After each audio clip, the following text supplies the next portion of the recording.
नमस्कार दोस्तों, कैसे हैं आप लोग? आशा करता हूँ ठीक ही होंगे। स्वागत है आप सभी का हमारे इस YouTube channel beyond bear acts में। जैसा कि हम लोग यूपी के 16 माइनर एक्ट्स को कवर कर रहे हैं उस सीरीज़ में आज हम लोग एक नया एक्ट पढ़ेंगे, यूएपीए। अच्छा, एक चीज़ और है, हम लोग माइनर एक्ट्स कवर कर रहे हैं, आप लोग बीएनएसएस, बीएसए और बीएनएस को भी पढ़ रहे होंगे। पुलिस एक्ट और रेगुलेशन भी पढ़ना है, उसको लेके भूल-चूक मत कीजिए। कुछ लोगों का कहना है नहीं पढ़ना है, कुछ का है पढ़ना है, तो भाई पढ़ लो।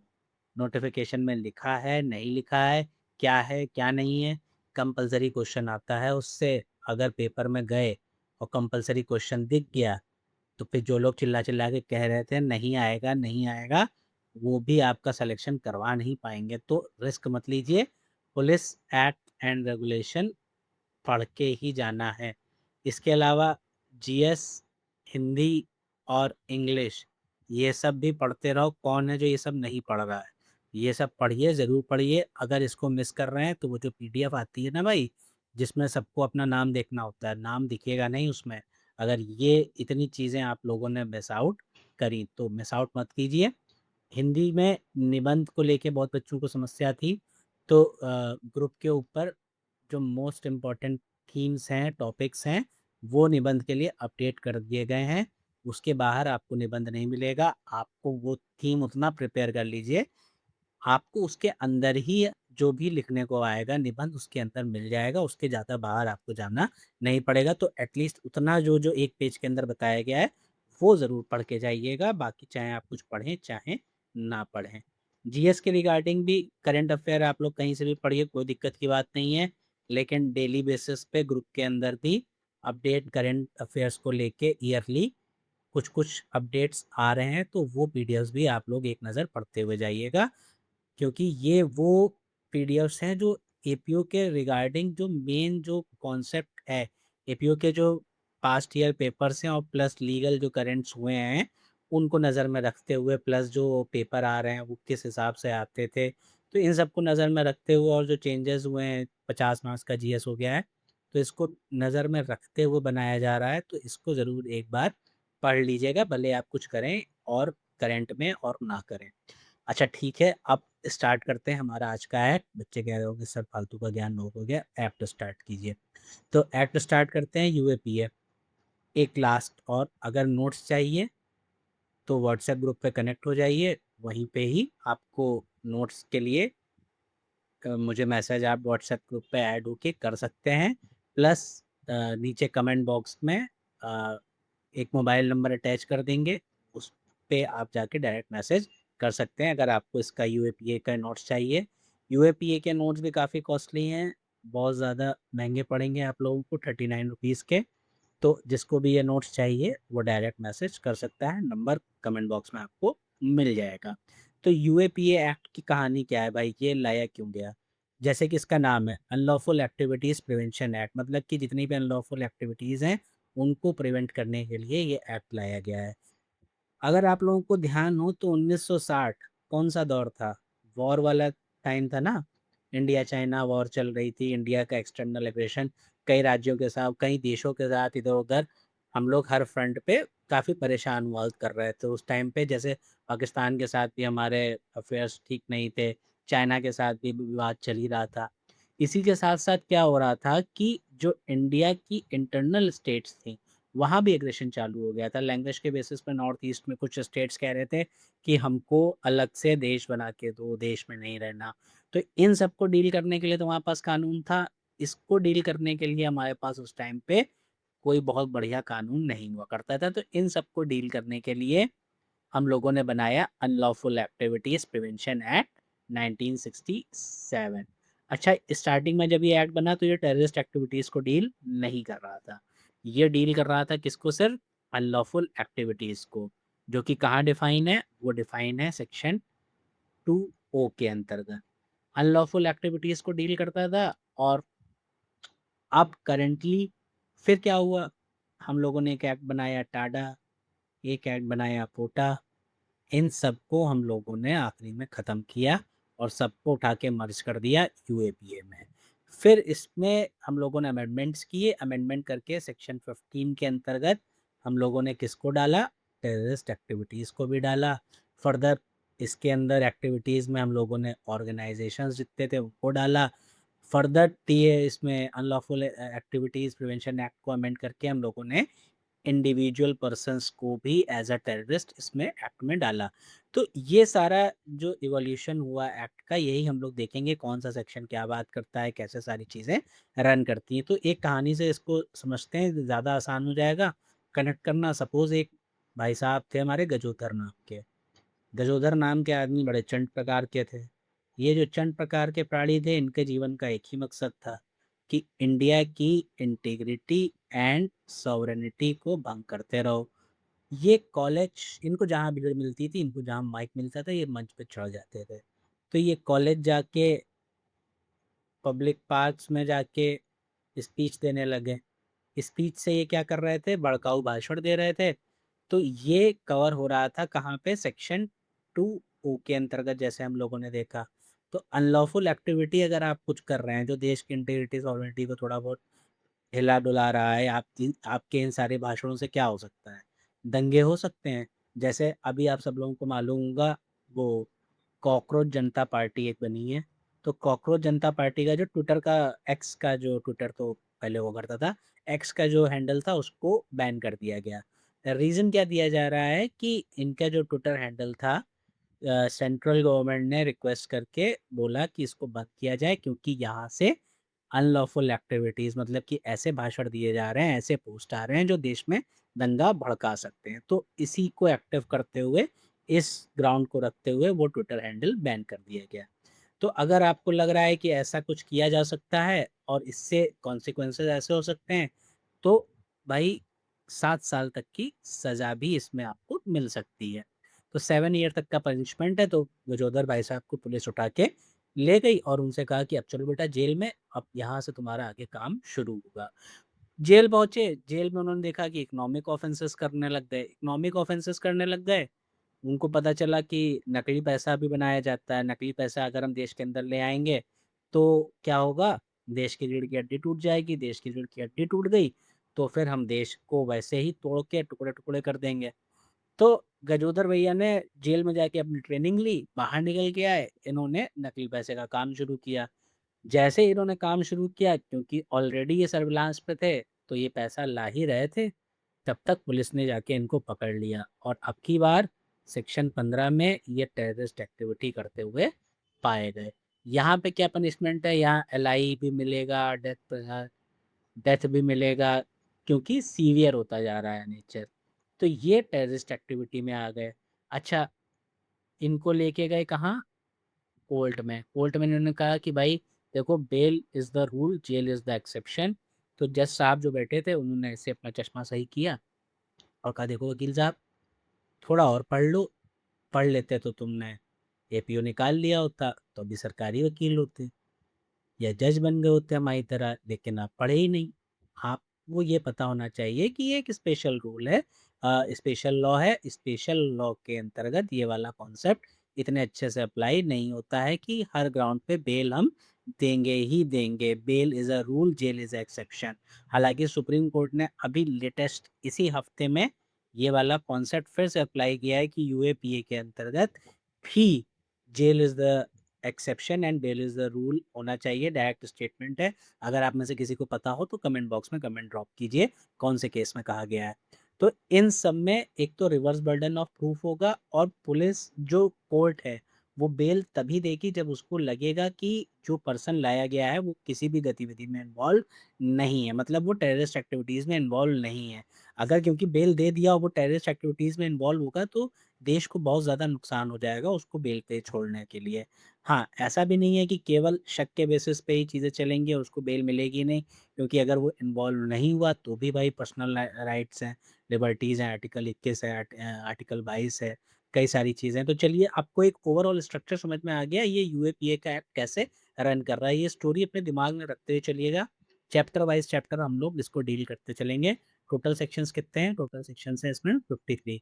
तो हिस्टोरिकल बैकग्राउंड देखते हैं, वही पोस्ट 1962 इंडो चाइना वॉर हुई। तो सक्सेशनिस्ट मूवमेंट जो थे, मतलब कि अलग देश की मांग करने वाले लोग, वो बहुत ज़्यादा बढ़ गए। Tamil entity national integration becomes paramount. National integration council ने रिकमेंड किया कुछ stringent legislation to protect India sovereignty, territorial integrity and unity. तो जो जैसा कि अभी हम लोगों ने स्टोरी में भी देखा था, तो नेशनल इंटीग्रेशन काउंसिल ने रिकमेंड किया कि ऐसा कानून बनाइए भैया जो इंडिया की सॉवरेनिटी, इंटीग्रिटी और यूनिटी को प्रोटेक्ट कर सके। तब फाइनली पहले क्या आया, प्रेसिडेंशियल ऑर्डिनेंस आया, जिसको कि बाद में इनैक्ट करके एक्ट नंबर 37 ऑफ 1961, मतलब कि अनलॉफुल एक्टिविटीज प्रिवेंशन एक्ट बनाया गया। इसमें दो मेजर अमेंडमेंट्स हुए, 2004 का और 2008 का, जिसमें कि टेररिस्ट एक्ट को भी हम लोगों ने कवर किया। UNSC, United nation security councils के मैंडेट्स को भी हम लोगों ने अपने यहाँ अप्लाई किया। ये ऑब्जेक्टिव्स आंसर में आपको टू द पॉइंट्स लिखने हैं ऐसे ही। हाँ, नोट्स अगर चाहिए तो ये सारी चीज़ें आपको डिटेल में वहाँ मिल जाएँगी। अगर नोट्स आपको नहीं, आपके पास आपके पास नहीं है फंड्स, कोई समस्या नहीं है। आप इसको, ये स्लाइड्स लिख लीजिए, पॉइंटर्स बना लीजिए। एक्ट को पूरा पॉज़ करके आराम से पॉइंटर्स बनाइए, अपने नोट्स बनाइए। हाँ, टाइम सेव करना चाहते हैं तो ₹39 पे करके आप नोट्स ले सकते हैं, लेकिन ऐसी कोई सरदर्दी नहीं है कि अगर आपने नोट्स नहीं लिए तो आप पढ़ नहीं पाएँगे।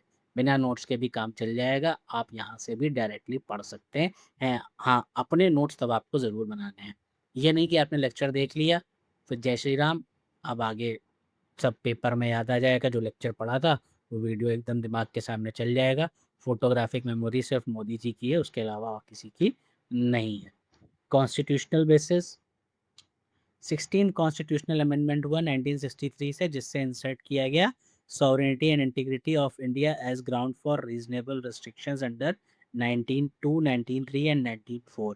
Parliament derives legislative competence for entry 1, list 1 defence and article 246। तो इन सब जगहों से एंट्री 1 में, लिस्ट 1 में डिफेंस का राइट है, आर्टिकल 246 है, इन सब से हमको राइट मिलता है कि ये ऐसे एक बहुत बढ़िया एक्ट बनाने का, जिसको कि हम लोग पढ़ते हैं, जो देश में टेररिस्ट गतिविधियों को कंट्रोल करने के लिए बहुत ज़्यादा काम आता है।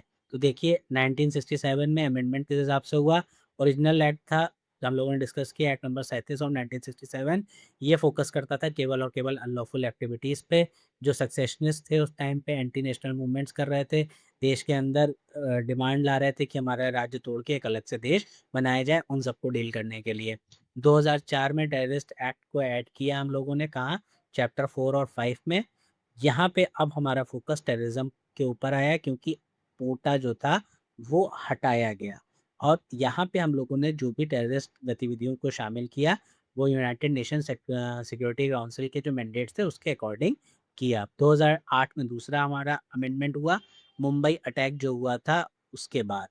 एक्सपेंडेड टेररिस्ट एक्ट की डेफिनेशन को हम लोगों ने एक्सपेंड किया, और इन्वेस्टिगेशन की पावर को और ज़्यादा पावरफुल किया।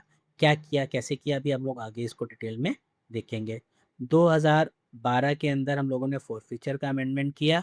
इन्हांस फोरफीचर और अटैचमेंट के जो अटैचमेंट ऑफ प्रॉपर्टी के जो प्रोविजंस थे, उसको हम लोगों ने ऐड यहाँ पे किया। इसके अलावा 2019 में इंडिविजुअल्स डेजिग्नेशन, मतलब कि पहले क्या हो रहा था कि जो बड़ी-बड़ी ऑर्गेनाइजेशंस हैं, उनको, जैसे अल-कायदा हो गया, तालिबान हो गया, इन सबको हम लोगों ने क्या कर रखा था, टेररिस्ट ऑर्गेनाइजेशंस में टेररिस्ट की उपाधि दे रखी थी। लेकिन 2019 से हम लोगों ने क्या किया, अब इंडिविजुअल एक पर्सन, जैसे मसूद अज़हर हो गया, दाऊद इब्राहिम हो गया, इन सब लोगों को, इंडिविजुअल पर्सन्स को भी हम लोगों ने शामिल किया। किसके अंदर, टेररिस्ट के अंदर इंडिविजुअल डेजिग्नेशन दिया। ये बहुत बड़ा एक चेंज था, आप लोगों को ऐसे शायद ना समझ में आ रहा हो, लेकिन इसी के बेसिस पे दाऊद इब्राहिम, मसूद अज़हर, इन सबको इंडिया ने क्या किया, टेररिस्ट घोषित किया। फर्स्ट टाइम इंडिविजुअल्स, केवल ऑर्गेनाइजेशन नहीं, can be designated as terrorist. तो यूएनएससी के रेजोल्यूशन 1373 जो कि 2001 का है, इसके अकॉर्डिंग क्या था, criminalise planning and execution of terrorist act. इनका कहना था कि प्लानिंग और एग्जीक्यूशन जो भी है टेररिस्ट एक्ट के, इन्हीं को आप क्रिमिनलाइज करिए, तो वो हम लोगों ने किया। इसके अलावा 1999 के बाद से जो चीज़ें आ रही थी, जैसे कि जो टेररिस्ट एक्टिविटी है उनकी एसेट्स को फ्रीज करना, फॉरफीचर करना, अटैचमेंट, इम्पोज आर्म्स, क्यों आर्म्स नहीं रख सकता, ये सारी चीज़ें, जो भी लिस्टेड पर्सन्स हैं उनका ट्रैवल को बैन करना, ये सारी चीज़ें यूएनएससी के अकॉर्डिंग थी जो कि हम लोगों ने अपने आप ही इम्प्लाई करी। की डेफिनेशंस बहुत इंपॉर्टेंट है। Unlawful activity, terrorist act, terrorist organisation क्या है और टेररिस्ट गैंग क्या है। हम लोग मेंस के पर्सपेक्टिव से पढ़ेंगे, एक-एक सेक्शन नहीं पढ़ेंगे। साफ सीधी सी बात, आपको एक-एक सेक्शन पढ़ना है, बेरहम उठाइए, पढ़ना स्टार्ट कीजिए। उसका कोई लेना-देना नहीं है आपके अभी मेंस के पेपर पे। इससे अच्छा है जितना पढ़ाया जा रहा है उतना पढ़िए, फालतू की बकवास मत कीजिएगा कि ये वाला सेक्शन छूट गया या ये चीज़। जितना पढ़ाया गया उतना पढ़िए, आपको लग रहा है कुछ छूट गया, नया बैठ के पढ़ लीजिए। पेपर में यहाँ से आपको ऑलमोस्ट सारा क्वेश्चन यूएबीए का मिल जाएगा। तो पहले डेफिनेशन स्टार्ट करते हैं कौन-सी? 2O, 2O क्या कहता है? एनी एक्शन सपोर्टिंग, कोई भी एक्शन जो सपोर्ट कर रहा हो, इंसाइटिंग और encouraging secession succession of any part of India और disclaiming India sovereignty by words, signs और विजुअल रिप्रेजेंटेशन। इसका मतलब क्या है कि कोई भी एक्शन जिसके बेसिस पे कोई भड़का रहा हो, कोई इनकरेज कर रहा हो कि देश का जो है वो टुकड़े-टुकड़े किए जाएँ या कोई स्टेट निकल के अलग राज्य बनाया जाए या कोई भी किसी भी एक ऐसे पार्ट में, और डिस्क्लेमिंग इंडिया सॉवरेनिटी या फिर इंडिया की जो सॉवरेनिटी है उसको ही डिस्क्लेम कर दो कि नहीं, हम मानते ही नहीं हैं। किस-किस तरीके से? वर्ड्स के, साइन के या फिर विजुअल रिप्रेजेंटेशन के। आपने वो जैसे कुछ ऐसा बोल दिया, कुछ ऐसे साइंस कर दिए, विजुअल रिप्रेजेंटेशन दे दिया, तो आपका जो एक्ट है वो अनलॉफुल एक्टिविटी के अंतर्गत आ जाएगा और आप इस एक्ट में नप जाएँगे, 7 साल तक की सज़ा आपको हो सकती है। इसका फ़ोकस कहाँ है? Territorial political integrity, secessionist speech, unlawful activity हो गई। मतलब कि किसी भी तरीके का आपने सक्सेशनिस्ट स्पीच दिया है, तो वो अनलॉफुल एक्टिविटी हो जाएगी। देश तोड़ने की बात आप नहीं करेंगे, ये एक्ट साफ-साफ ये बात कह रहा है। इसके अलावा टेररिस्ट एक्टिविटी जो कि हम लोगों ने ऐड किया कब? 2004 के अंतर्गत। एक्ट डन विद इंटेंट और लाइक्लीहुड। लाइक्लीहुड मतलब कि आशा है, लग रहा है कि ऐसा करने की आपका इंटेंट है। बहुत ब्रॉडर स्कोप है। लाइक्लीहुड की मतलब किसी को केवल शक है, तो केवल शक के बेसिस को उठा लिया जाएगा। हाँ, उठा लिया जाएगा।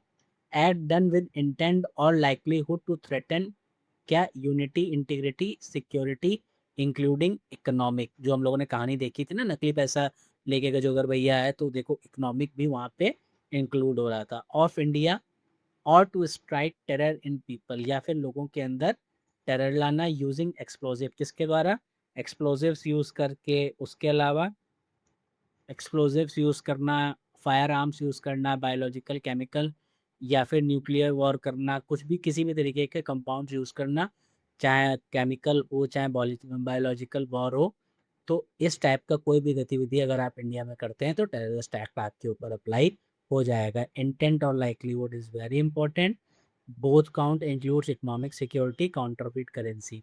टेररिस्ट ऑर्गेनाइजेशन कहाँ डिफाइंड है? 2M में। Organisation listed in the first schedule, जो भी फर्स्ट शेड्यूल में लिस्टेड हैं और operating under the same name as listed organisations. First schedule में जितने भी इस एक्ट को पीछे पलट के देखेंगे जब आप लोग, तो आपको वहाँ पे 4 शेड्यूल मिलेंगे।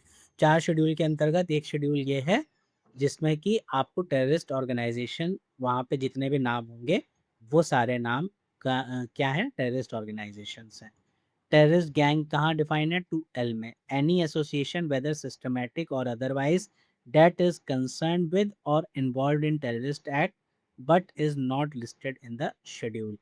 भले वो शेड्यूल में लिस्टेड नहीं है, वो अभी इतने बड़े स्केल पे नहीं है, उसको टेररिस्ट गैंग माना जाएगा। कोई भी एसोसिएशन, चाहे वो सिस्टमैटिक हो, चाहे वो ऐसे ही काम कर रही हो, दैट इज़ कंसर्न विद और इन्वॉल्व इन टेररिस्ट एक्ट, जो कि किसी भी तरीके से रिलेट कर रही है या फिर हाँ, इन्वॉल्व ही हो गई है।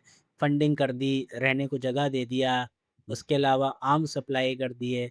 5-10 लोग का कोई गैंग है, अभी पूरी तरीके से सबके सामने नाम नहीं आया है वर्ल्ड वाइड या देश में, तो ऐसी गैंग्स को भी कवर किया जा रहा है छोटी गैंग से 2L के अंदर। और ये वो हैं जो अभी शेड्यूल के अंदर नहीं डाले गए हैं। ये क्या है? लोअर डेज़िग्नेशन है किससे? टेररिस्ट ऑर्गेनाइज़ेशन से। टेररिस्ट ऑर्गेनाइज़ेशन से कम है बट स्टिल क्या कर रहे हैं ये लोग? अट्रैक्ट कर रहे हैं कि ये टेरर फैला रहे हैं। आगे देखते हैं proceeds of terrorism 2G, very important. Property derived और obtained from commission of terrorist act और acquired through funds traceable to a terrorist act. अगर आपने कोई भी प्रॉपर्टी ऑब्टेन करी है, डिराइव करी है कोई भी टेररिस्ट एक्ट करके, या फिर कोई टेररिस्ट एक्ट करके आपके पास पैसा आया, आपने एक घर खरीद लिया, तो वो सारा क्या माना जाएगा? कोई प्रॉपर्टी आपने बनाई, वो सारा है प्रोसीड ऑफ टेररिज्म। इसमें सेक्शन 25 में प्रॉपर्टी अटैच कर दी जाएगी, 26 में फॉरफीचर कर दिया जाएगा और वो सारी प्रॉपर्टी गवर्नमेंट अपने अंदर लेके काम खत्म कर देंगी।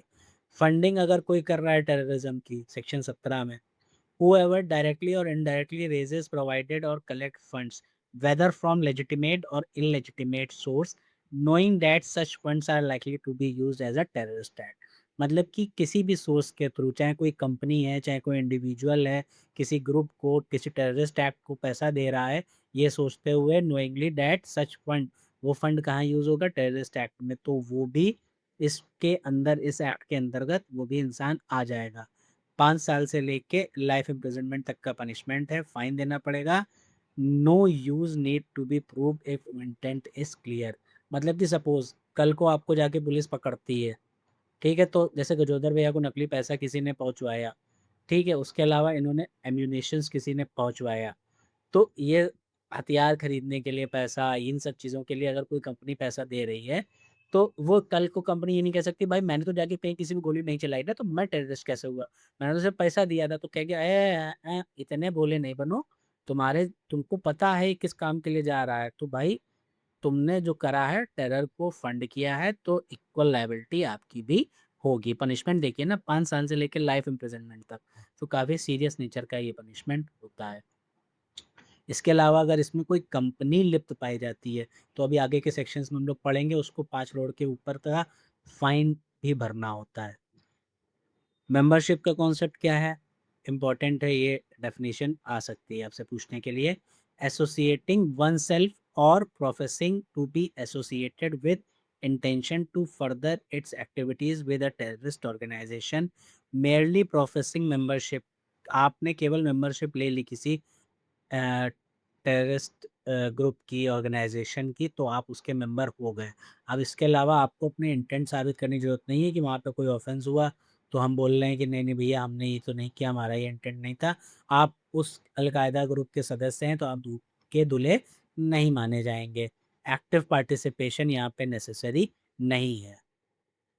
ये सब कहाँ काम आता है? जब आप बेल की हियरिंग में जाते हैं, तब ये सारे एविडेंस आपको शो कराने पड़ते हैं। पर्सन क्या है? 2EC में बताया गया है, includes an individual company firm. देखो मैंने अभी कहा ना, कोई पर्सन है या फिर कंपनी है, उन सबको यहाँ पे कवर किया जाता है। कोई ऑर्गेनाइजेशन है, कोई एसोसिएशन ऑफ पर्सन है, whether incorporated or not, every artificial juridical person and any agency branch owned or controlled by them. तो जैसे फेक एनजीओज बन गए, फेक कंपनीज बन गई, शेल कंपनीज बन गई। अब सपोज कोई एक कंपनी है, कोई भी एक शेल कंपनी बना दी, अमन एंटरप्राइजेस। अब इस कंपनी का क्या काम है? इसका सारा पैसा बाहर से अपने में लेना, और इन सारी जो फंडिंग्स वाले टेरर वाले ग्रुप्स हैं, इन सबको छोटा छोटा करके पैसा डिवाइड कर देना। ये काम कुछ भी नहीं कर रही है, ये सिर्फ पैसा लेके पैसा डिस्ट्रीब्यूट कर रही है। तो अमन एंटरप्राइजेज एक शेल कंपनी हो जाएगी, और इसको भी एज अ पर्सन डील किया जाएगा, तो इसके अगेंस्ट भी कार्यवाही करी जा सकती है under UAPA act. Unlawful activity और टेररिस्ट एक्ट के बीच में डिफरेंस, ये मोस्ट प्रोबेबली आने वाले सवालों में से एक है। तो सबसे पहला प्राइमरी इंटेंट तो यहाँ पे देखिए, यहाँ पे देश को इंटरनली तोड़ा जा रहा है, सॉवरेनिटी जो है वो डिस्टर्ब करी जा रही है। यहाँ पे क्या हो रहा है? यहाँ पे यूनिटी, इंटीग्रिटी, सिक्योरिटी या फिर टेरर अटैक की संभावना है।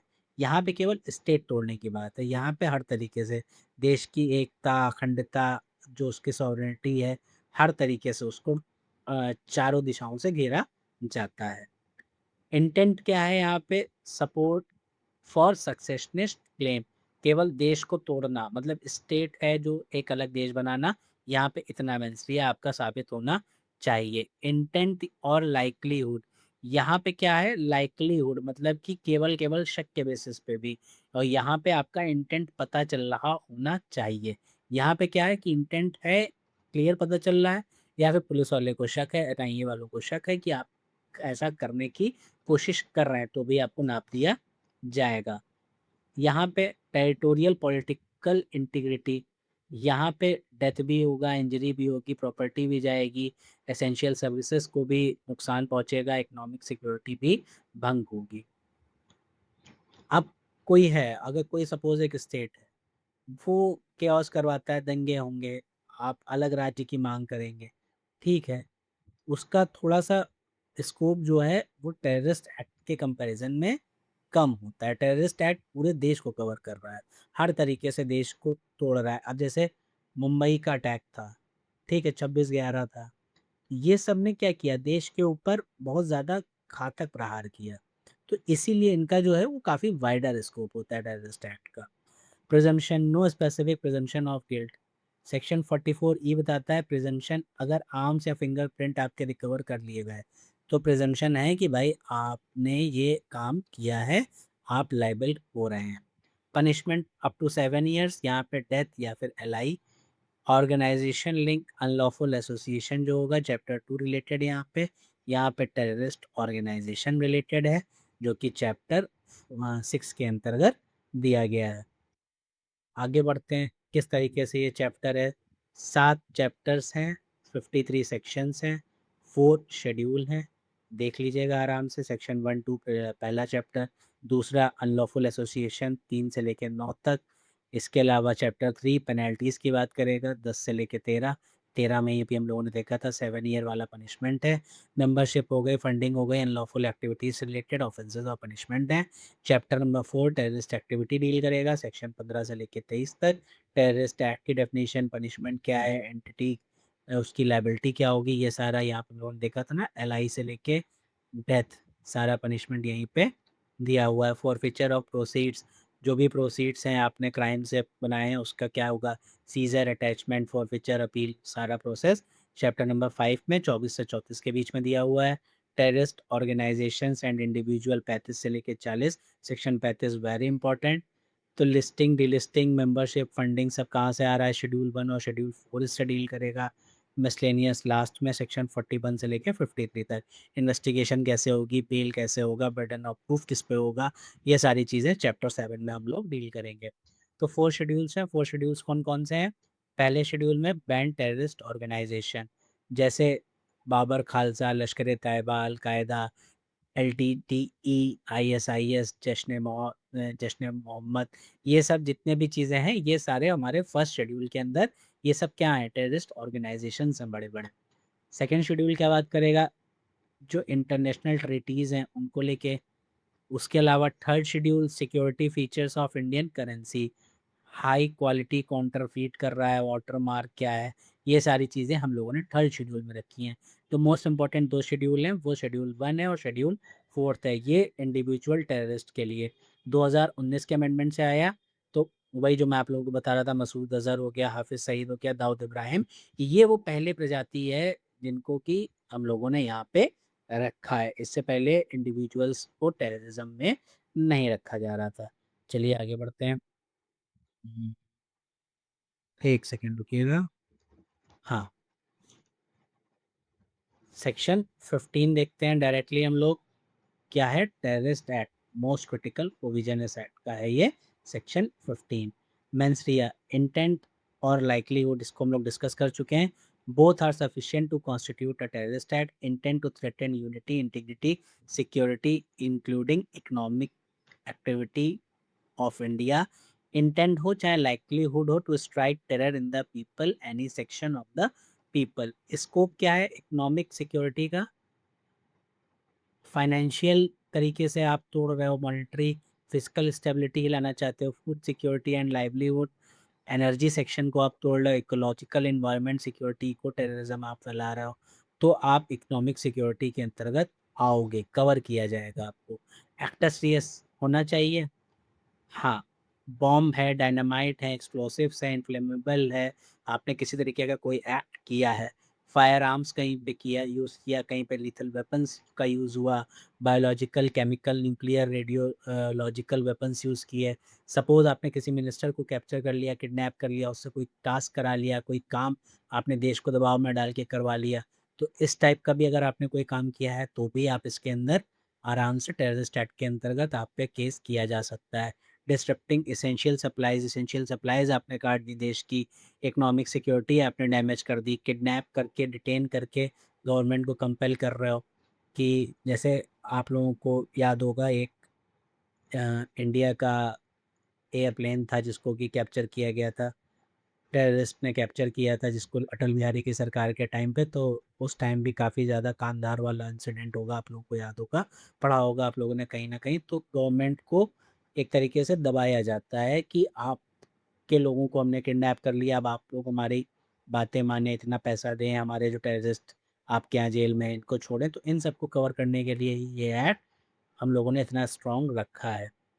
इंटेंट और लाइक्लीहुड पे ज़रूर ध्यान दीजिएगा, दोनों काउंट करेगा। Mere introduction to high quality counterfeit currency, economic terrorism, ecological terrorism भी इसके अंदर आएगा, ये पॉइंट भी आप लोग ध्यान रखिएगा। 43D क्या करता है? Modified bail provision. Police custody maximum कितने दिन की होती है? अब टेररिस्ट एक्ट में कोई पकड़ा गया तो नॉर्मल, सपोज पहले कोई नॉर्मल अरेस्ट किया गया तो CRPC 167, BNSS बताइए। CRPC यहाँ इसलिए लिखा हुआ है क्योंकि अभी एक्ट में CRPC ही लिखा हुआ है। BNSS में सेक्शन नंबर बताइएगा। मैक्सिमम 15 दिन के लिए पुलिस कस्टडी, यहाँ पे मैक्सिमम 30 दिन के लिए। चार्ट रट जाना चाहिए आपको। Judicial custody 60 days, minor offences जिसमें 10 साल से कम वाला कुछ आपने पनिशमेंट वाला काम किया, उससे ऊपर वाला तो 90 दिन का। यहाँ पे up to 180 days if prosecutor reports investigation in progress. 180 दिन तक आपको जुडिशियल कस्टडी में रखा जा सकता है। एंटिसिपेटरी बेल मिल जाएगी। यहाँ पे बार्ड 43D के 4 के अंतर एंटिसिपेटरी बेल आपको नहीं मिलेगी। Bail standard, presumption of innocence, triple test, वही जो नॉर्मल हम लोग लगाते हैं। यहाँ पे अगर प्राइमा फेसी ट्रू पता चल रहा है, बेल ग्रांट नहीं होगी। Default bell available on expiry of 60 और 90 days, not available until 180 days expire. और 180 डेज एक्सपायर होने के बाद भी मिलने की बहुत ज़्यादा संभावनाएं होते नहीं हैं। वटाली डॉक्ट्रिन है, इसको ज़रा ध्यान दीजिएगा। NIA वर्सेस ज़हूर अहमद शाह वटाली का केस था, 2019 में आया।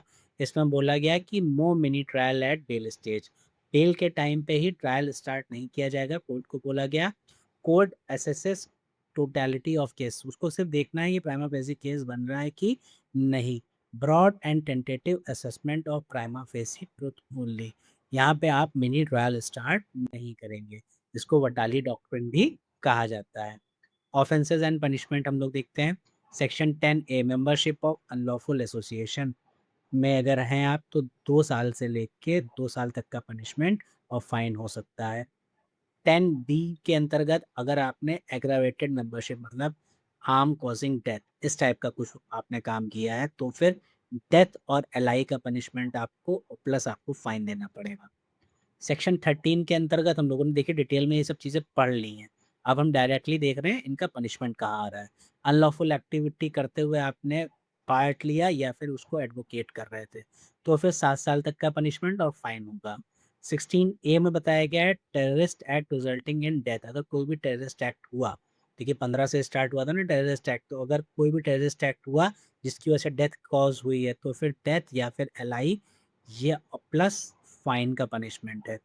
टेररिस्ट एक्ट हुआ जिसमें कि डेथ कॉज नहीं हुई तो मिनिमम 5 ईयर से लेके लाइफ इम्प्रिजनमेंट प्लस फाइन आपको देना पड़ेगा। Section 17, raising funds for terrorism, अगर आप टेररिज्म के लिए फंड्स ढूंढ के लाए हैं तो सेम 5 साल से लेके लाइफ इम्प्रिजनमेंट प्लस फाइन की सज़ा। अगर आप कॉन्स्पिरेसी कर रहे हैं, अबेटमेंट कर रहे हैं, इंसाइटमेंट कर रहे हैं कोई एक्ट, या फिर इवन प्रिपरेशन कर रहे हैं किसकी, कोई भी टेररिस्ट एक्ट की, तो भी आप 5 साल के लिए अंदर maximum life imprisonment plus fine. इसके अलावा अगर आपने किसी टेररिस्ट को हार्बर भी किया है, सपोज ये गुजोदर भैया थे, ये भगे आपके यहाँ पहुँचे, आपके जानने वाले थे, कह अरे तो कॉलेज में हमारे सीनियर, आइए रहिए आके, फिर उन्होंने वो आपके यहाँ रहे और निकल लिए, तो क्या आपको 3 साल की सज़ा मिल जाएगी? सोचिए। आपको तो नहीं पता है ना उन्होंने क्या एक्ट किया है, आपने जानबूझ के तो सपोर्ट नहीं किया। हाँ, लेकिन अगर आप जानबूझ के सपोर्ट कर रहे थे तो फिर आप हार्बरिंग और कंसीलिंग टेररिस्ट के अंतर्गत नप जाएंगे और 3 साल की सज़ा से लेके लाइफ इम्प्रिजनमेंट प्लस फाइन हो जाएगा। हालांकि पुलिस उठा ले जाएगी, आपको ट्रायल में प्रूव करना पड़ेगा ये चीज़। Membership of terrorist gang organisation, अगर आपने टेररिस्ट गैंग या ऑर्गेनाइजेशन के साथ आपका मेंबरशिप है तो लाइफ इम्प्रिजनमेंट प्लस फाइन होने की संभावना आपको मिलेगी। अगर आपने होल्डिंग टेररिज्म की जो प्रोसीड्स हैं उनको होल्ड कर रखा है तो भी एलआई और फाइन होगा। मेंबरशिप है अगर आपकी किसी भी लिस्टेड टेररिस्ट ऑर्गेनाइजेशन में तो 10 ईयर तक का फाइन, 10 ईयर का इम्प्रिजनमेंट प्लस फाइन, या फिर दोनों सजाएं आपको झेलनी पड़ेंगी। Raising funds for listed organisation, अभी हम लोग क्या पढ़े थे, रेजिंग फंड्स फॉर टेररिज्म 17 में, आप हम लोग पढ़ रहे हैं raising funds for listed organisation, तो आपको सजा मिलेगी 14 साल से लेके फाइन की। जैसे जैसे हम लोग चला रहे हैं इस एक्ट को वैसे ही पढ़िएगा, ये सारी चीज़ें सिस्टमेटिकली जो मेंस में आने लायक सवाल हैं वो हम लोग डिटेल में डील कर रहे हैं। ये पनिशमेंट की टेबल भी आप लोग को याद होनी चाहिए, आंसर लिखेंगे तो वो जो मेन टॉपिक है प्लस ये सपोर्टिंग ऑफेंसेस एंड पनिशमेंट आपको लिखना होगा। ये मत सोचिए एकदम से कहीं कहीं कहीं कहीं जा रहा है, सब सिस्टमेटिकली चल रहा है। पहले हम लोगों ने देखा टेररिस्ट अनलॉफुल एक्टिविटीज़ समझी, उसके बाद हम लोगों ने देखा इसके अंदर क्या क्या चीज़ें होती हैं अनलॉफुल एक्टिविटीज़ को, फिर हम लोगों ने देखा टेररिस्ट एक्टिविटी क्या होती है, टेररिस्ट एक्ट क्या होंगे, मेंबर्स कौन होंगे, पर्सन्स कौन होंगे, कंपनीज भी इसमें हेल्प कर सकती हैं कि नहीं कर सकती हैं अगर कोई फंड कर रहा है तो। फिर जब हम लोगों ने पूरा ओवरऑल स्ट्रक्चर समझ लिया तो फिर हम लोगों ने देखा कि इनका पनिशमेंट क्या होगा जो इस तरीके से एड कर रहे हैं। अब हम लोग देखेंगे इन्वेस्टिगेशन का प्रोसेस क्या होगा, तो इन्वेस्टिगेशन एंड प्रोसीजरल प्रोविजंस क्या होंगे। सेक्शन 43 इन्वेस्टिगेटिव कॉम्पिटेंस, यहाँ पे कौन किस रैंक से होगा जो स्टार्ट करेगा इन्वेस्टिगेशन, तो अगर डीएसपी और उसके इक्विवेलेंट है, अगर सीबीआई का मैटर है, अगर दिल्ली स्पेशल पुलिस एस्टेब्लिशमेंट का कोई केस है तो एटलीस्ट जो इन्वेस्टिगेट करेंगे वो डीएसपी या फिर उसकी इक्विवेलेंट रैंक के जो होंगे वो इन्वेस्टिगेट करेंगे। अगर कोई भी मेट्रोपॉलिटन एरिया है, मुंबई, कोलकाता, चाइना, अहमदाबाद का, तो जो आईओ होंगे वो हमारे वो एसीपी होंगे। किसी भी और केस के अंतर्गत या और किसी रीजन में, मतलब कि मेट्रोपॉलिटन एरिया नहीं है, अब वैसे तो मेट्रोपॉलिटन एरिया का कॉन्सेप्ट हट चुका है बीएनएसएस के अंतर्गत, लेकिन अभी एक्ट में है तो हमको देखना पड़ेगा। तो वैसे कौन करेगा, अगर मेट्रोपॉलिटन एरिया नहीं है और सीबीआई डील नहीं कर रहा है तो फिर डीएसपी डील करेंगे। इंस्पेक्टर एनआईए का, अगर नेशनल इन्वेस्टिगेशन एजेंसी के पास केस है 43B के अंतर्गत साफ साफ मेंशन है तो इंस्पेक्टर जो भी होंगे एनआईए के वो डील करेंगे। 43B और सेक्शन 25 आपसदारी रखते हैं सर्च एंड सीजर की, इनको को रिलेट करके ही पढ़ना चाहिए। Prior written approval required from DGP of state और DG of NIA before seizing property, किसी की भी प्रॉपर्टी सीज करने से पहले या तो अगर वो स्टेट का मामला है तो डीजीपी ऑफ स्टेट से बात कीजिए, एनआईए देख रही है तो डीजी से बात कीजिए किसी की प्रॉपर्टी सीज करने से पहले। IO must report seizure to the designated authority within 48 hours, 48 hours के अंतर्गत जो भी आईओ होगा उसको रिपोर्ट करना होगा कि भाई हमने ये प्रॉपर्टी सीज कर दी। Attachment confirmed revoke within 60 days, section 25(3) के अंदर बताया गया है कि अटैचमेंट कन्फर्म होगा या रिवोक होगा ये पता चलेगा 60 दिन के अंतर्गत, 60 दिन का प्रोसीडिंग का टाइम दिया जाएगा। Immovable property deemed procedure before authority on notification, bona fide जो थर्ड पार्टी ट्रांसफरीज हैं उनको प्रोटेक्ट किया गया है 27 के 2 के अंतर्गत।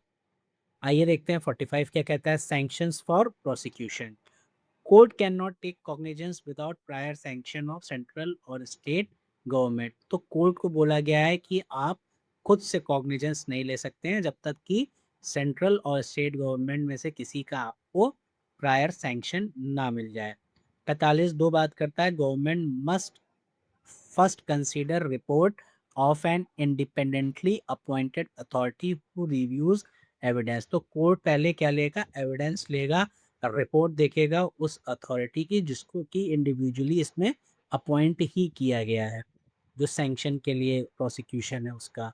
ऑब्जेक्ट क्या है इसका, फिल्टरिंग मैकेनिज्म, जब आप पहले से सपोज स्टेप बाय स्टेप ना आप कोर्ट के पास वो मामला जा रहा है जिसको सेंट्रल या फिर स्टेट भेज रहा है, उसके बाद एक अथॉरिटी बैठी हुई है जो फ़िल्टर आउट कर रही है कि सारी चीज़ें सही हैं कि नहीं है, तो कोर्ट के पास जैसे ही मामला जाए तो स्पीडी ट्रायल हो, इसलिए सारी चीज़ें फ़िल्टर आउट करके वहाँ तक पहुँचाई जा रही हैं।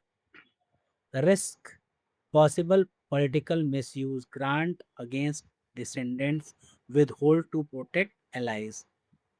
दुश्मनों के अगेंस्ट में केस लगा दिया, पॉलिटिकल राइवलरी थी, केस लगा दिया, तो ये सारी चीज़ें होती हैं, इन सबको ही टैकल करने के लिए हम लोग पहले इतना रिव्यू करते हैं।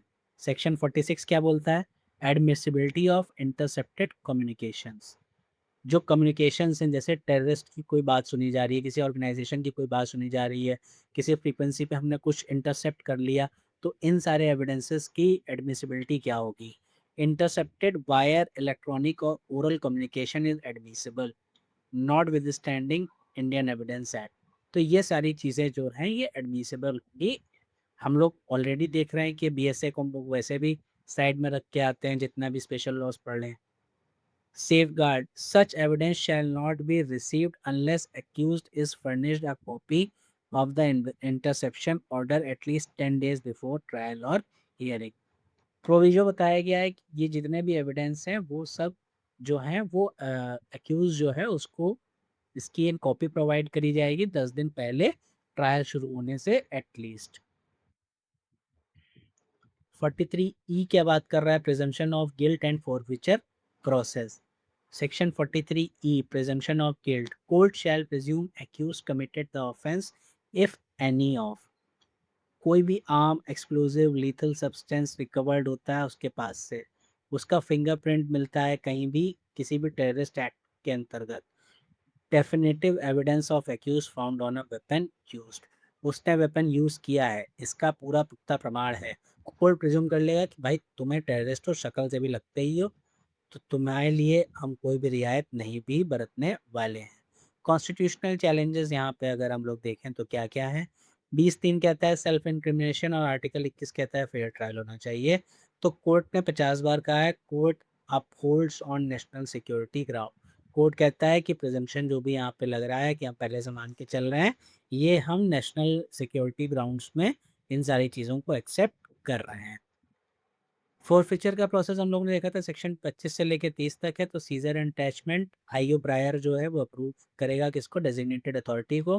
48 आवर पहले रिपोर्ट देनी होगी। IO reports designated authority within 48 hours. जैसे ही सीज किया गया कंफर्म किया जाएगा कितने दिन के अंदर डेजिग्नेटेड अथॉरिटी जो है वो रिवोक कर रही है, कंफर्म कर रही है, 60 दिन का समय लगेगा। फिर शो कॉज नोटिस दिया जाएगा, mandatory notice to the property owner before forfeiture. 27 कहता है कि मैंडेटरी नोटिस जो है जो भी प्रॉपर्टी ओनर है उसको दिया जाएगा। अपील, अपील में बताया गया है कि 1 मंथ का समय मिलेगा सेक्शन 28 के अंदर।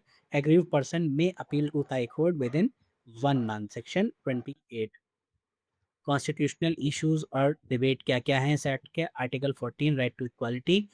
UAPA creates differential bail standards 43 D के अंदर। Reverse burden of proof 43 E के अंदर।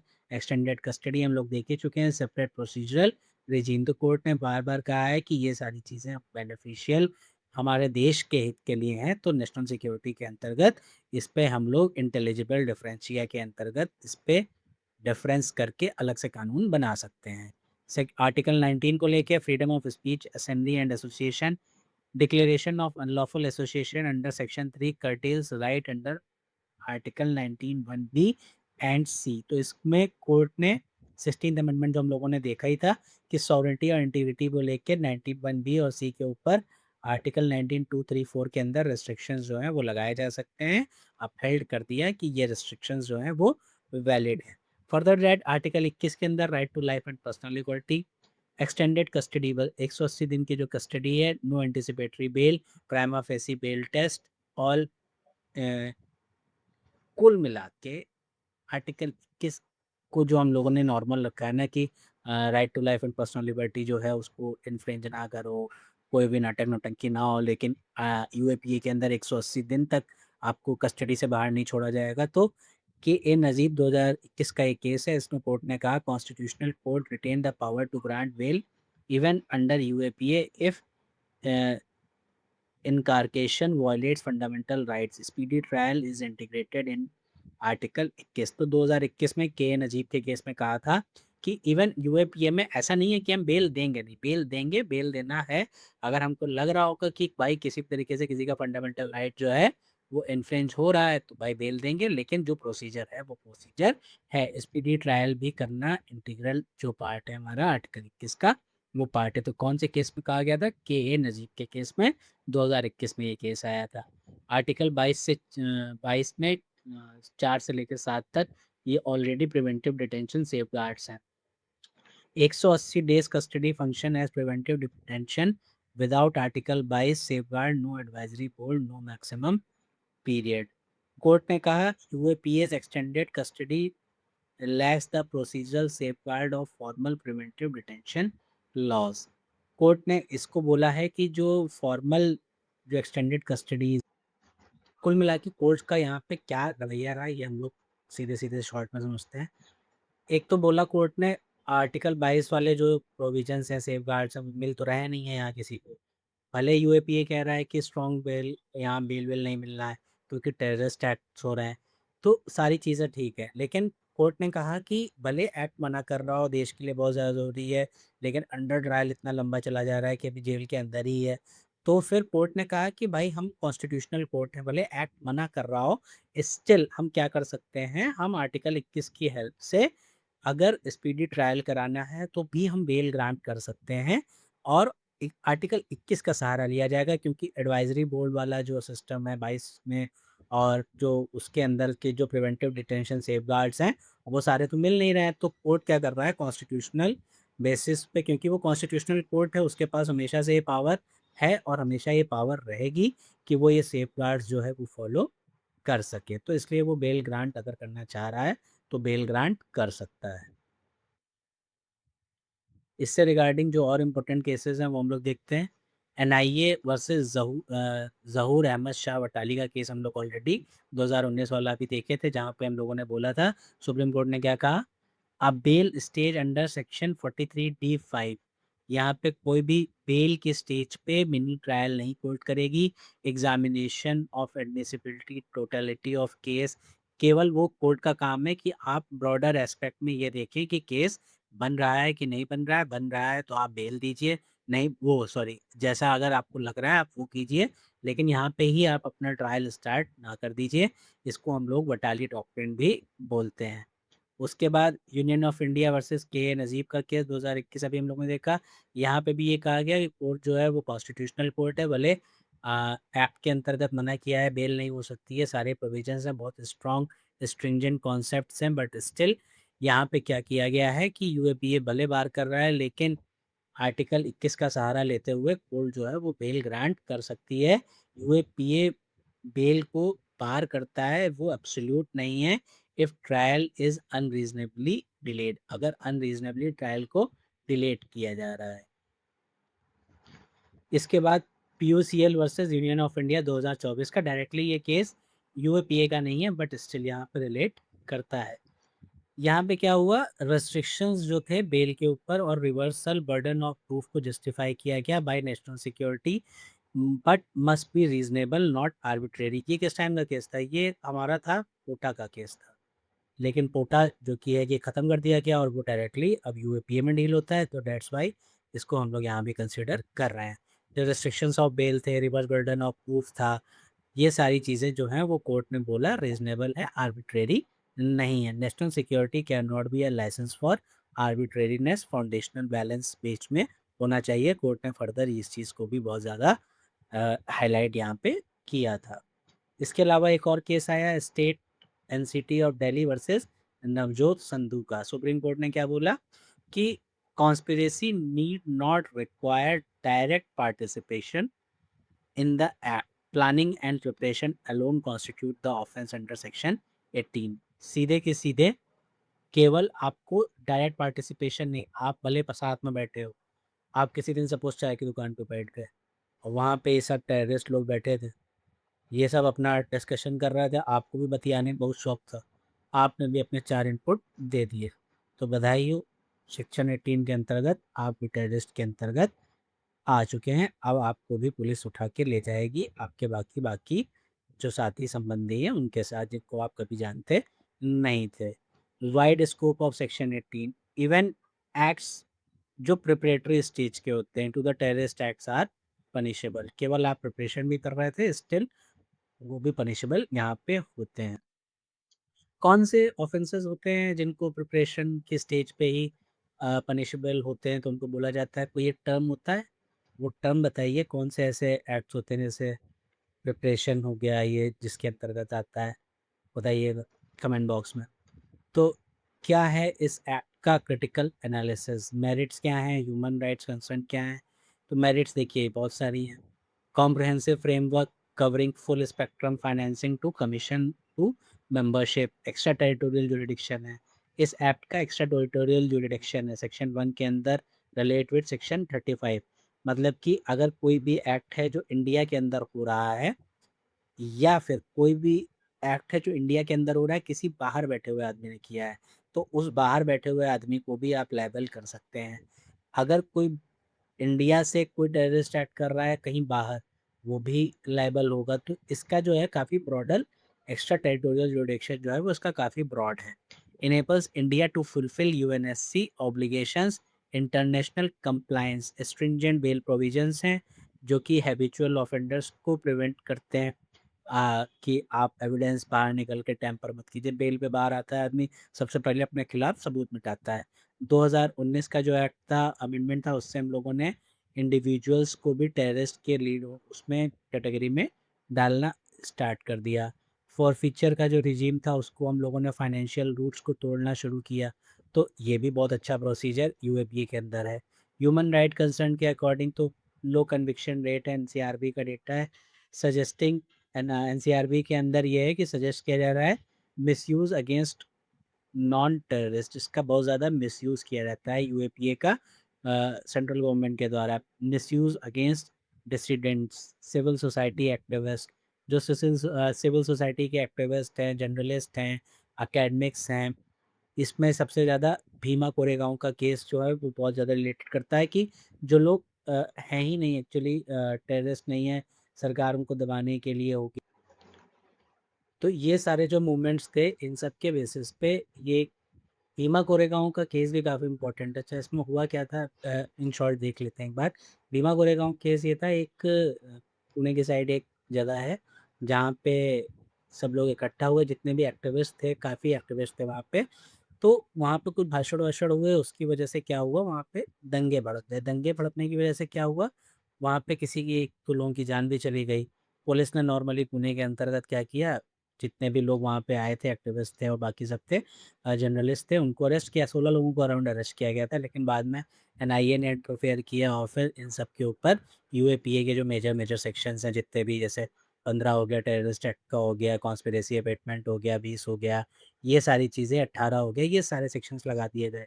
अब हुआ क्या, इसी सा क्योंकि सारे एक्टिविस्ट थे, जो मेडिकल टीम के लोग थे वो थे, पुलिस ने एविडेंस क्या दिया कि इनके जो सिस्टम्स थे उनके अंदर पाया गया था कि यहाँ पे दंगे कराने का पूरा प्लान था।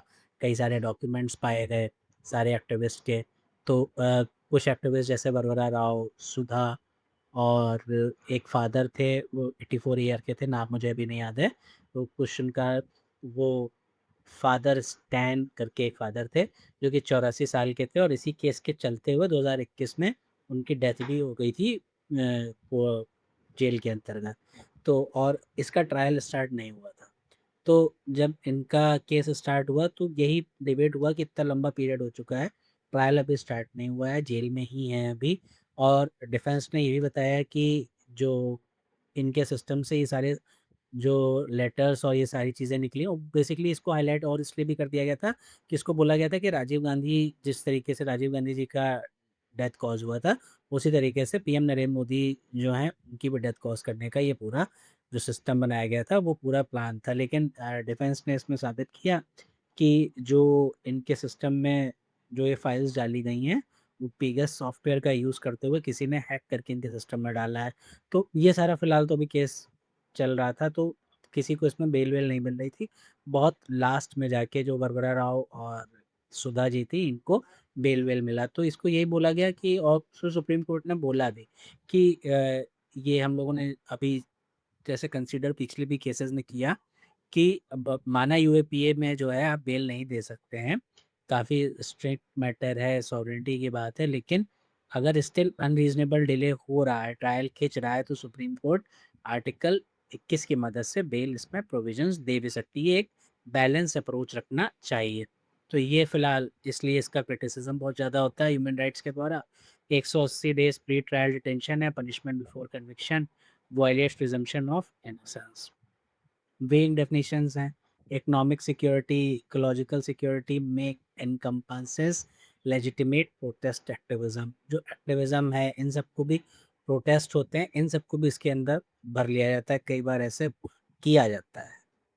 Executive arbitrariness, section 35 individual designation without prior judicial oversight. जो इंडिविजुअल डेजिग्नेशन है वो बिना जुडिशियल ओवरसाइट के, मतलब कुछ नहीं, आप अपने हिसाब से जो एग्जीक्यूटिव है वो कर सकता है। No sunset clause, permanent legislation with no automatic parliamentary review unlike कोटा और टाडा। तो ये सारे जो हैं इसके ह्यूमन राइट्स कंसर्न्स हैं। बाकी जो मेरिट्स हैं हमने इस एक्ट की देख ही ली हैं। आपको लिखने का आएगा अगर क्रिटिकली एनालाइज, और ये वाला पॉइंट्स लिखिएगा, 2 पॉइंट्स यहाँ से उठा के लिखिएगा। भीमा कोरेगांव का केस मैंने आपको समझा ही दिया है, कुछ कॉन्सेप्ट दिमाग में रहेगा तो उसको भी यहाँ पे लिखिएगा। जो एक्टिविस्ट थे, जो 16 लोग थे, उनको अरेस्ट किया गया था। बाकी अब हम लोग देखते हैं क्विक रिवीजन। कुछ ऐसे सेक्शंस हैं जो अभी तक हम लोगों ने नहीं देखे, जैसे सेक्शन 3 हो गया, सेक्शन 4 हो गया। इसको भी हम लोग यहीं पर डील करेंगे, क्योंकि ये कॉन्सेप्चुअली अब जो आपको पूरा सिस्टम समझ में आ गया है, तो अब ये आपके टर्म्स आप बहुत ज़्यादा आसानी से समझ में आएंगे। तो सेक्शन 3 बात करता है कि अगर, जैसे हम लोगों ने देखा ना, कोई भी ट्रिब्यूनल है, वो कोई भी हम लोग बना रहे हैं क्या, अनलॉफुल एसोसिएशन है, तो अनलॉफुल एसोसिएशन कोई है, ये बताएगा कौन? ये बताएगा सेंट्रल गवर्नमेंट बताएगी। कहाँ बताएगी? सेक्शन 3 में बताएगी। कैसे बताएगी? ऑफिशियल गैजेट में पब्लिश कराएगी। ऑफिशियल गैजेट में पब्लिश कराएगी, उसके बाद किस ग्राउंड्स पे आप किसी भी एसोसिएशन को अनलॉफुल कह रहे हो, ये ग्राउंड्स भी आप मेंशन करेंगे। लेकिन अगर वो ग्राउंड्स बताना देश हित में नहीं है, तो आप वो ग्राउंड छुपा भी सकते हैं।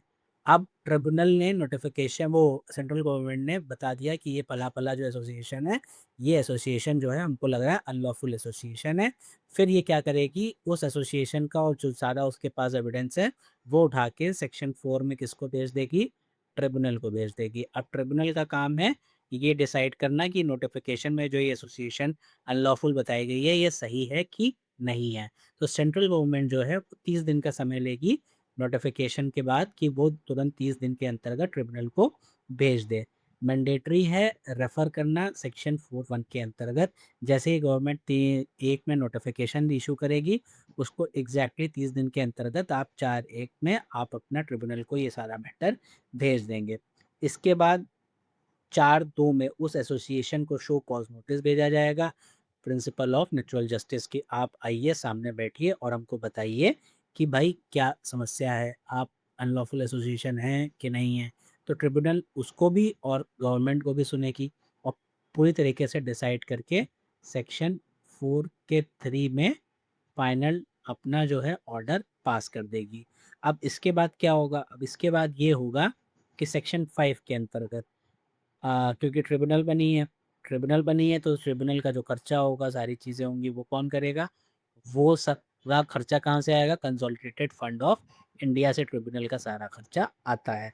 अच्छा, अब ट्रिब्यूनल सारा केस सुन रही है, तो ट्रिब्यूनल के पास कौन सी पावर होगी? सेक्शन 5 में ही दिया हुआ है सब कि ट्रिब्यूनल के पास सिविल कोर्ट की पावर होगी, वो किसी को समन कर सकती है, कुछ डिस्कवरी करना है वो कर सकती है, कोई एविडेंस लेना है एफिडेविट पे वो इशू कर सकती है, ले सकती है, कमीशन इशू कर सकती है। तो ये सारी पावर्स सेक्शन 5 के अंतर्गत कमीशन को मिलेंगी।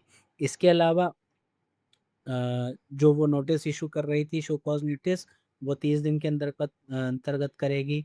और ये जो नोटिफिकेशन आएगा वो, कि ये जो एसोसिएशन है ये आने वाले 5 साल तक के लिए नोटिफिकेशन जो है वो वैलिड रहेगा। टोटल टाइम पीरियड सब नोटिफिकेशन कंफर्म करने का कितना है? 6 महीने का है। और अगर सेक्शन 6 में बताया गया है कि अगर चाहे वैलिडिटी जो है वो कंफर्म नोटिफिकेशन की, वो कब तक की है? 5 साल तक के लिए। तो सेक्शन 6 में बताया गया है ये। इसके अलावा सेक्शन 6 में ये भी बताया गया है कि अगर गवर्नमेंट चाहे, भले ट्रिब्यूनल ने अप्रूव कर दिया है, इस 5 साल से पहले भी वो किसी का नाम हटा सकती है। मैक्सिमम पुलिस कस्टडी यहाँ पे कितने दिन की है? 30 दिन की है। टोटल कस्टडी कितनी है चार्जशीट से पहले? 180 दिन की। फॉरफीचर कंफर्मेशन करने का टाइम पीरियड हम लोगों ने देखा ही था 60 डेज़ का। अपील हाई कोर्ट में लेके जाएंगे, आपको 1 महीने का समय दिया जाएगा। Advance copy of interception order वो आपको 10 दिन के अंदर देना होगा, जिसके बाद ही आप इंटरसेप्शन वाला जो अपना एविडेंस है वो दे सकते हैं। बेल रूल जो यूएपीए में, एक सेकंड थोड़ी सफाई बहुत ज़रूरी है। हाँ, बेल रूल्स हम लोग जो यूएपीए में देखते हैं वो क्या क्या है? एंटिसिपेटरी बेल होती ही नहीं है। सेक्शन 4(3)(d) बहुत इंपॉर्टेंट है। Regular bell only if accusation not prima facie, अगर प्राइमा फेसी पता चल रहा है कि इस आदमी ने कोई काम नहीं किया है। वटाली डॉक्ट्रिन, मिनी ट्रायल नहीं होगा बेल के टाइम पे। के नाजीब में हम लोगों ने बोला है आर्टिकल 21 जो है वो एज अ सेफ्टी वॉल्व काम करेगा। भले बेल का प्रोविजन बहुत ज़्यादा स्ट्रिक्ट है यूपीए में, बट स्टिल अनरीजनेबल डिले हो रहा है तो बेल मिल जाएगी। 43E बात करता है कि अगर आर्म्स और फिंगरप्रिंट आपके पास से मिल रहे हैं, आपका फिंगरप्रिंट मैच कर रहे हैं, तो फिर बर्डन आपके ऊपर आ जाएगा। 45 बता रहा है कि सैंक्शंस जो हैं वो सेंट्रल गवर्नमेंट लगा सकती है। सैंक्शंस सेंट्रल गवर्नमेंट और स्टेट गवर्नमेंट दोनों जब सैंक्शन देंगी तभी जो है वो कोर्ट कॉग्निजेंस लेगा, अदरवाइज अपनी मर्जी से सो मोटो कॉग्निजेंस नहीं होगा। सेक्शन 46 हम लोगों ने देखा ही, 10 डेज वाला टाइम पीरियड यहाँ पे दिया हुआ है। इसके बाद प्रोसीजर फ्लो चार्ट क्या है सेट का? एफआईआर होगी, एफआईआर रजिस्टर्ड होगी। इन्वेस्टिगेशन कौन करेगा? डीएसपी करेगा या फिर एसीपी करेगा या फिर एनआईए का इंस्पेक्टर। एसीपी कहाँ? मेट्रोपॉलिटन एरियाज़ में, जो कि अब है ही नहीं। ठीक है, डीएसपी का जब सीबीआई का केस हो या फिर अदर कोई केस हो। अरेस्ट एंड कस्टडी 43D के अंदर, पुलिस कस्टडी मैक्सिमम 30 दिन, judicial custody up to 180 days, anticipatory bail barred है सेक्शन 45। ये सारा इसका प्रोसीजर है, हम लोग देख ही चुके हैं। पनिशमेंट 16 AM में डेथ एलआई, इसको एक बार आप लोग रिवाइज कर लीजिएगा। ये इस तरीके से चल रहा है, ये फिर ये फिर ये फिर ये और फिर ये। जब पनिशमेंट हो गया तो फिर आप अपील के लिए जा सकते हैं। कैसे कैसे क्वेश्चन इसमें से बनेंगे? शॉर्ट क्वेश्चन आया, टेररिस्ट एक्ट पूछ लिया 15 में, अनलॉफुल एक्टिविटी से डिफरेंस इसका, एक्सप्लेन बेल प्रोविजंस। उसके अलावा एक्स्ट्रा टेरिटोरियल जुरिडिक्शन, जो भी हम लोगों ने देखा कि इंडिया के अंदर भी इंडिया के बाहर भी है, प्रोसीड्स ऑफ टेररिज्म। ये सारे पॉइंट्स हम लोगों ने ओवरऑल पूरा एक्ट डिस्कस कर लिया है। UAPA represent necessary compromise between national security and civil liberties, इसको क्रिटिकली एग्जामिन करना है। तो एक मॉडल इंट्रोडक्शन जो है वो यहाँ पे मैंने आपको बना के दिया है। पूरा पूरा इंट्रोडक्शन नहीं छापना होता है, इंट्रोडक्शन बहुत शॉर्ट रखना होता है, 1 लाइन 2 लाइन 3 लाइन का। उसके बाद आपको डायरेक्ट अपने प्रोविजंस लिखने होते हैं। ये बात हमेशा ध्यान रखिएगा। ये मॉडल कंक्लूजन है आपका, ये आप कहीं भी स्टिक कर सकते हैं जैसा भी क्वेश्चन का नेचर होगा। The state's power to restrict liberty is not a licence to abuse. UAPA must remain a shield for the nation and never sword against the legitimate dissent.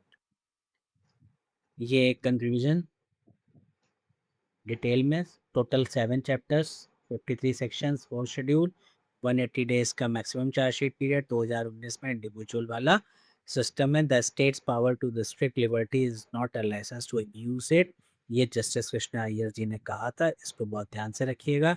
इसके अलावा इसको अपने में इसमें लिखने की कोशिश कीजिएगा। ब्लैक स्टोन ने भी कुछ कुछ कहा है, वो है the law is the embodiment of the moral sentiment of the people. Law क्या है? जो मॉरल सेंटिमेंट्स हैं लोगों के, वही हम लोग को देखने को मिलता है, वही कोडिफाई होके आता है जो मॉरल सेंटिमेंट्स होते हैं पीपल्स के। अब ये एक्ट कंप्लीट हो गया। नोट्स अगर चाहिए तो आपको डिस्क्रिप्शन में और उसके अलावा व्हाट्सएप ग्रुप पे आप बात कर सकते हैं। डिस्क्रिप्शन या फिर कमेंट बॉक्स में आपको नंबर मिल जाएगा, नंबर पे आप डायरेक्टली मैसेज करके जो हमारे अब तक कौन कौन से नोट्स आ चुके हैं, एक फॉरेनर एक्ट्स के नोट आ चुका है, गुंडा एक्ट का नोट आ चुका है, गैंगस्टर का आ चुका है, काउ स्लॉटर एक्ट के नोट्स हैं, और ये यूएपीए के नोट्स हैं। ये सारे हमारे 21 रुपीज़ के हैं, ये हमारा 39 रुपीज़ का है। अगर किसी को भी चाहिए तो डायरेक्टली मैसेज कर सकता है। नेक्स्ट एक्ट में मिलते हैं। हिंदी इंग्लिश जीएस पढ़ते रहिए, अदरवाइज पीडीएफ के बाहर होने की संभावना है। टेंशन मत लीजिए, अभी बहुत टाइम है, आराम से सारी चीज़ें कवर होंगी।